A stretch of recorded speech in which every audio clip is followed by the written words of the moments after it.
Last year, the Los Angeles Dodgers defeated the Tampa Bay Rays in 6 games to win the World Series for the first time in 32 years. Today, President Biden and Vice President Harris hosted the 2020 World Champions at the White House.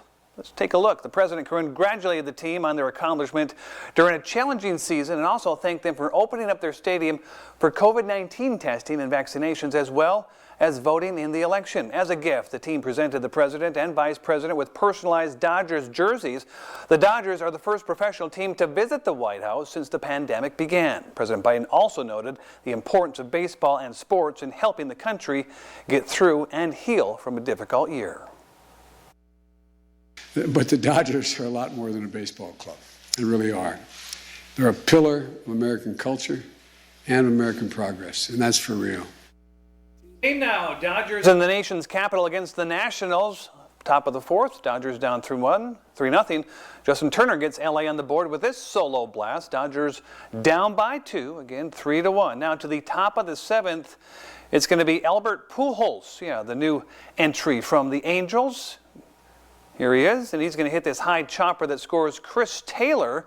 Pujols is going to be credited with a base hit. Dodgers now down by 1 at a score of 3-2. Later in the seventh, bases are still loaded now. There's Chris Taylor.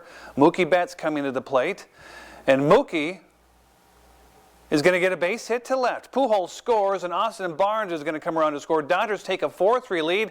LA meets the president and then come back to win, doubling up the Nationals tonight by a score of 10-5. Now to Philadelphia, and before today's game between the Padres and the Phillies, the Philly fanatic shows his jealousy as the crowd at Citizens Bank Park mobs Padres star Fernando Tatis Jr. for his autograph.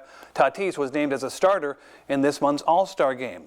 Now to the game, and fast forward to the top of the ninth, Pods down 3-0, and Tatis Jr. delivers. An RBI double to left field. Cronenworth comes all the way around to score. Padres down by 2 at a score of 3-1. Now, with 2 on, it's going to be Jurickson Profar, and he cranks this pitch down the third baseline for a double 2-run score to tie the game at 3. The Phillies blow yet another save. But to the bottom of the 10th, we're tied at 3. It's not going to be tied anymore with Brad Miller coming to the plate.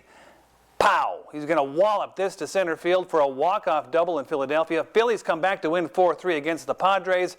Padres have now lost 2 straight and are 19-20 away from Petco Park. To the Stanley Cup final, north of the border in Montreal, the Montreal Canadiens fans filling the streets and area like the Phoenix Suns. The last time Montreal was in the championship was 1993. Montreal beat the LA Kings that year. To game 3, Tampa leads the series 2-0. Early first period, it's Tampa's Jan Rutta, and Rutta with a shot from the near point slaps it past the netminder Carey Price. 1-0 Lightning. The replay shows Rutta's shot going through a screen. The defending champs strike first. Moments later, on a Tampa power play, Victor Hedman gets the pass at the top of the slot, pulls the trigger. Hedman with the goal. Tampa leads 2-0. The Lightning go on to win game 3 6-3 and take a 3-0 series lead. Game 4 is on Monday. And after winning last night, the Diamondbacks fall at home to the Giants tonight. They can't string together a winning streak. That's all the time we have for sports.